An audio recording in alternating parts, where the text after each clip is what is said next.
What's going on, guys? T-Mart here, and welcome to episode 2 of Advanced Warfare Gun Guide. This is the series where we go through all the weapons in the game, breaking them down in 3 minutes or less, giving you guys only the most important stats, info, and recommended setups to help you do better. So, without further ado, let's take a look at one of my personal favorites in this game, the AK-12. So, starting off, iron sights. They're actually pretty good. You guys can see it's kind of like a full circle with a vertical line through it. It's very easy to pick off enemies, especially at close to medium ranges. Once you get into those slightly longer engagements, sometimes you can start to lose enemies in your iron sights. So, a red dot sight or an optic of some sort isn't necessarily a bad idea. And then also, some of the variants of this weapon are a lot more open. You can see here, this is the G version that's modeled after the AK-12 from Call of Duty Ghosts. It doesn't have that full circle. It's a half circle, so it's much easier to see enemies at a distance. So, keep that in mind. Now, next up, talking about the damage. This is where this weapon is lacking. It's very, very bad. So, it does 33 damage up close,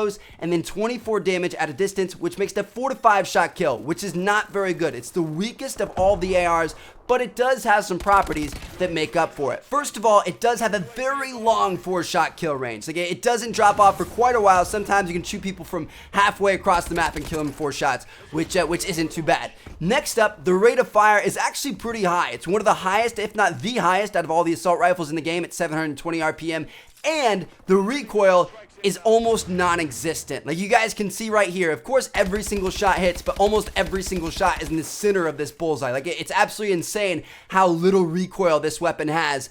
And for that reason, a lot of times I won't run a grip on this thing. Like most of my ARs, I always put a grip on them. But with this one, it's so accurate, it's not really needed. It kind of, frees up that attachment slot. So, yeah, it's a slightly lower damage weapon, but it's extremely accurate and it shoots pretty quickly. So that's where it kind of makes up for it. It's a high, rate of fire, low damage weapon. Whereas before, it was kind of the opposite way around in Call of Duty Ghosts. So that's kind of interesting. Now, next up, magazine size, 30 rounds normally, 45 rounds with extended mags. Reload speed 1.83 seconds with your normal reload, 1.66 seconds with your speed reload. You'll notice that there's not really a big difference there, so there's not really a need to speed reload. You aren't really going to save yourself much time. And then finally, my recommended setup.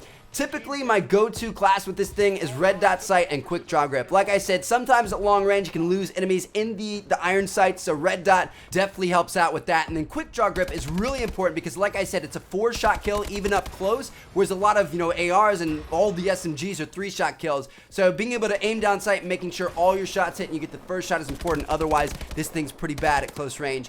Other attachments you could use if you want to try other stuff. The stock is pretty good, being able to move quicker while you're aiming down sight and kind of strafe around enemies' bullets. Suppressor isn't bad. It does reduce your range, your kind of like ability to do damage though. And then foregrip isn't bad if you really want a laser weapon. So yeah, there you guys have it. Just under 3 minutes there. Cut it very, very close. But hopefully you guys enjoyed the video. The AK-12 is definitely a very solid weapon, one of the best in the game, and I highly recommend you guys check this thing out. So thank you guys so much for watching. I'll catch you all later. Check out these 2 videos screen if you haven't seen them yet. Let me know which weapon you guys want to see in the next edition of Call of Duty Advanced Warfare Gun Guide, and peace out.